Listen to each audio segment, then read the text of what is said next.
Muy buenas noches, amigos, muy buenos días para otros, muy buenas tardes a los que se estén conectando con este video. Este es un diplomado llamado Diplomado en Política Liberal. Nos encontramos en el nivel introductorio. Queremos presentarles a ustedes las temática que permite entender mejor de qué se trata hacer política liberal clásica en nuestro continente. En la clase pasada estuvimos viendo la política y partido, viendo estos subtemas que ustedes ven en pantalla y que además hemos señalado que esto forma parte de las 3 sesiones introductorias de lo que vamos a ver después. Una vez culminado estas 3, sería ya el nivel básico. Nos encontramos en el número 2 y vamos a tocar estatismo y liberalismo. A ver, ¿qué es un sistema de gobierno liberal? Por obvias razones, es lo contrario a estatismo. ¿Y qué es estatismo? Es la enfermedad del Estado. ¿Por qué es enfermedad? Porque el Estado se hincha, crece, tanto que se vuelve insostenible su vigencia, poniendo en aprietos a todos los que conforman ese Estado, todos los que se encuentran dentro del dominio y la hegemonía del Estado. Se hincha, es decir, empieza a crecer en funciones, en recursos y en poderes. Y cuando algo se hincha, empieza a funcionar mal. Y empieza a funcionar mal la justicia, empieza a funcionar mal la seguridad, empieza a funcionar mal la infraestructura, empieza a funcionar mal la educación, la salud, el deporte, la cultura, porque ese sistema de gobierno estatista tiende a crecer, crecer y crecer, comprometiendo la economía, las finanzas, los proyectos personales, las reformas particulares, que hace imposible que uno pueda prosperar en ese territorio. Porque los gobiernos liberales son todo lo contrario, están acotados dentro de sus límites naturales en infraestructura, en justicia y en seguridad, que equivale, en nuestro caso, a los ministerios del Interior, de Defensa, de Justicia, de Relaciones Exteriores y de Transporte para lo que es obras públicas de infraestructura para el tránsito. Entonces, no pretende un sistema de gobierno liberal imponerse en todas las áreas de la sociedad, solamente en aquellas 3 donde las personas renuncian a su libertad por algo de seguridad, por algo de infraestructura y por algo de justicia. Las áreas donde el gobierno interviene son áreas de manera coactiva, justicia, se necesita el uso de la fuerza, el tema de la seguridad en las calles de igual manera, y en el tema de la infraestructura para recolectar impuestos se usa la fuerza. ¿Por qué no en la educación? ¿Por qué no en la salud? Porque esas áreas son del sector privado y naturalmente son negocios privados, que para lograr que una persona se inscriba en esas áreas de servicios, requiere la persuasión, requiere la influencia, requiere el estilo civilizado para convencer a una persona que haga algo que tú quieres. En el sector estatal, nadie toma de manera voluntaria la ley, sino que está obligado a hacerla bajo la disuasión de la fuerza del orden que te lo hace cumplir. Igual en la justicia, al ponerse en vigencia los derechos que está en manos de un juez, puede quitártelo o te lo pueden agregar, y eso también es algo que no te gusta, aunque la ley lo diga, no es voluntario, simplemente es obligatorio. Entonces, un sistema de gobierno liberal es lo opuesto a un sistema de gobierno estatista. Estatista es fuera de los límites y liberal es dentro de los límites. Vayamos a ver un poco de lo que es liberal y conservador. ¿Liberal se podría oponer a lo conservador? No necesariamente.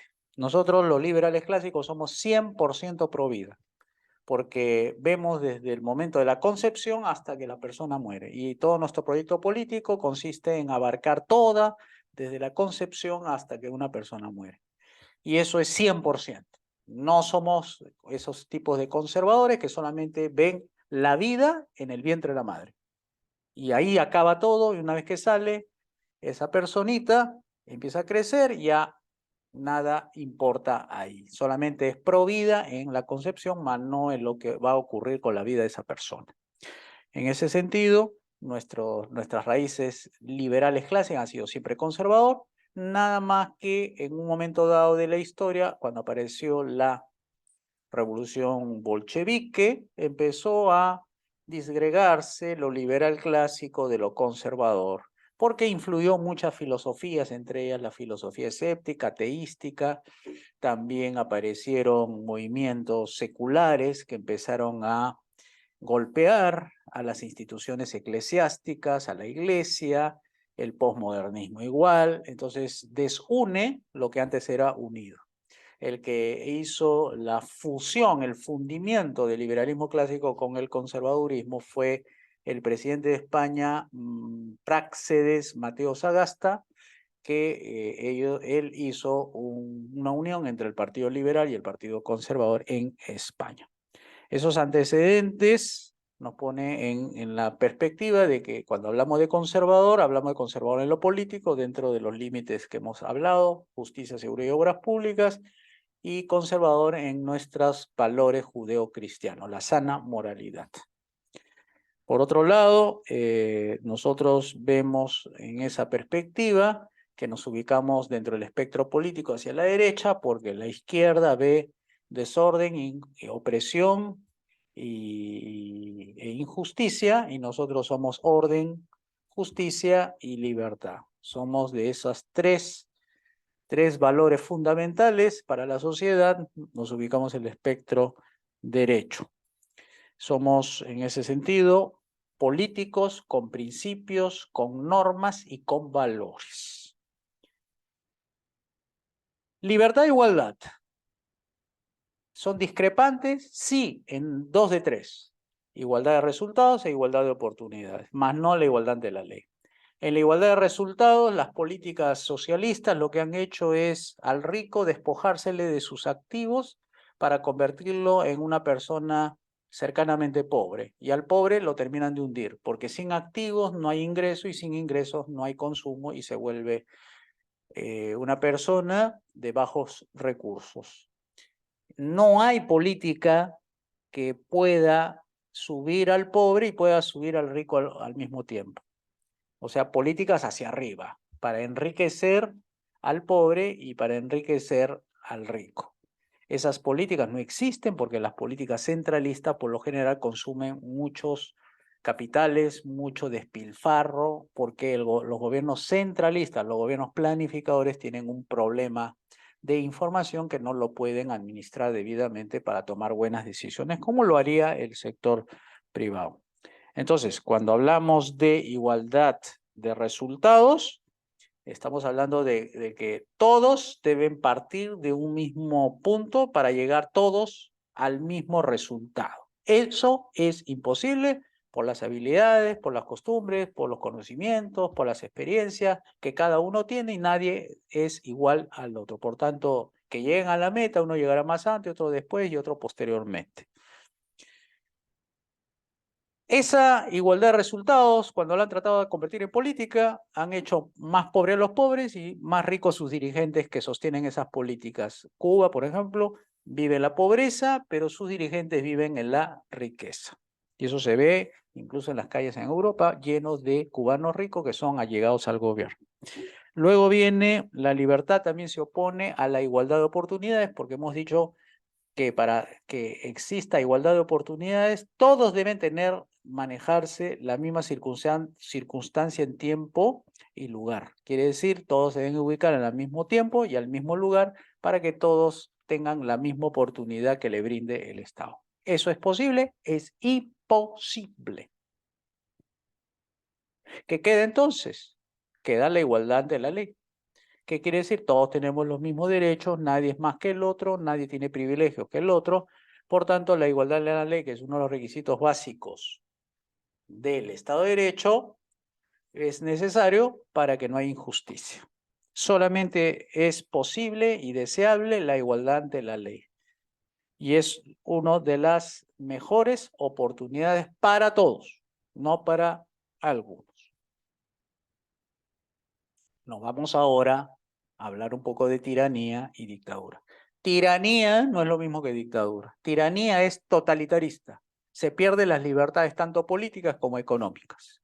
Dictadura solamente se pierde las libertades políticas, más no lo económico.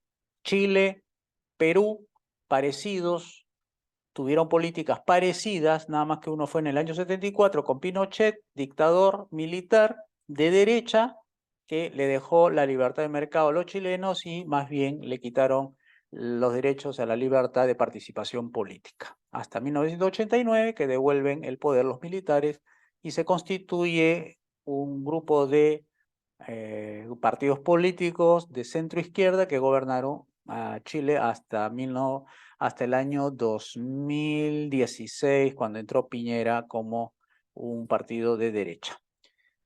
Está también el caso de Fujimori. Fujimori gobernó con un programa de derecha. Cuando él negó que iba a ser un shock, lo hizo y abrió los mercados, no todos, pero algo avanzó en ese lado y hizo un autogolpe que técnicamente lo volvían dictador hasta 1995, en que lo reeligen con más del 60% y dejó de ser dictador. Entonces, las dictaduras por lo general ocurren para sacar a las tiranías y a veces se quedan en un periodo de tiempo corto, pero no necesariamente se opone a la libertad económica. Como el caso de Fujimori abrió los mercados, como el caso de Pinochet también abrió los mercados. Entonces, la tiranía cierra los mercados, cierra la política y se entroniza hasta que es sacado por un dictador y que ese dictador hace un periodo transicional para regresar a la democracia. ¿Qué es Estado? Estado, desde Maquiavelo a la fecha, dice, es territorio que tiene gente, que tiene normas y que tiene pueblo. Y si lo vemos desde el punto de vista liberal, agarramos Rothbard, Poder y Mercado, y diría lo siguiente: es una agencia que monopoliza el uso de la fuerza con la finalidad de proteger los derechos a la vida, libertad y propiedad. Entonces, el Estado es un aparato de coerción y coacción con la finalidad de proteger derechos. Y, y esto nos permite diferenciar entre Estado y gobierno. Estado es lo que hemos mencionado y lo que hace el gobierno es administrar las funciones del Estado.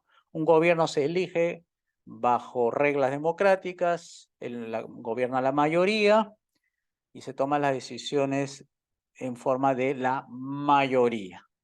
Entonces ahí no hay problema y esas son las reglas de juego guiadas por una constitución. Y el Estado simplemente es el aparato de coacción donde lo administra un grupo de elegidos, ¿no? Eso es Estado. Sirve solamente para defender la vida, la libertad y la propiedad y nada más. Por último, papel de la oposición en la política. No solamente un buen gobierno asegura un buen devenir y una buena prosperidad con un buen futuro. También es necesario una buena oposición. Cuando el gobierno se equivoca, lo corrige la oposición. La oposición también tiene un nivel de responsabilidad en guiar al gobierno cuando se equivoca. Un gobierno necesita una oposición para guiarlo, para corregirlo y para enmendar el rumbo. Se dice que también la oposición tiene dentro de sus líderes a ministros que le señalan que lo principal de una buena oposición es oponerse al sistema y no al gobierno. Cuando el sistema falla, no hay que pedir la renuncia del ministro, sino que corrija el sistema. Por otro lado, es de tipo afirmativo. Una oposición es buena cuando propone y no solamente cuando critica. No le hace ver las fallas, sino cuáles serían las soluciones. Luego, uno se opone, la buena oposición se opone a la oposición que también puede tener un gobierno en materia de política estatista. O sea, no solamente se opone al gobierno estatista, sino también se opone a la oposición estatista. Esa es una buena oposición liberal. Además, se adelanta. O sea, una buena oposición no es reactiva, sino propone y pone en agenda nuevos temas para hacer avanzar la libertad el gobierno limitado y los mercados libres. Luego, no solamente propone medidas, siempre sus recomendaciones considerar lo integral y no medidas parche. Y eso es importante porque si uno se queda en medidas no ve el todo, no ve el bosque entero, solamente ve el árbol. Y lo principal es que el árbol, los árboles de todo el bosque funcionen adecuadamente, como se dice. No solamente queremos que la justicia funcione bien, sino la seguridad, la educación y todo lo que comprende la agenda de las personas que señalan sus principales problemas. Es el todo, lo integral es lo que se defiende. Bien, entonces el buen gobierno es también una buena oposición. Se dice también que es el shadow cabinet, es decir, es el gobierno de repuesto o el gobierno de la sombra, que cuando un ministro se equivoca le sale a replicar el ministro de la oposición. Y ahí se agarran entre los dos titanes para ver quién tiene la razón, haciéndole uno la corrección al otro cuando estén equivocados. Eso se llama gobierno-oposición, un gobierno de repuesto que le señala, si en caso no pueda gobernar, entra el gobierno de repuesto, que tiene que estar pues previamente capacitado, tiene que ser políticos, y eso es lo que no hay en los países latinoamericanos. Lo que hay en los países latinoamericanos es politiquería barata que nada bueno conduce. Bueno, eso es todo lo que tenía que decirles respecto al tema de introductorio. Recuerden que estamos en la parte introductoria del diplomado en política liberal que organiza el Instituto de Libre Empresa. Mañana estaremos, o en la sesión 3, estaremos viendo la corrupción, la permisería y el voto. Muchas gracias y nos vemos pronto.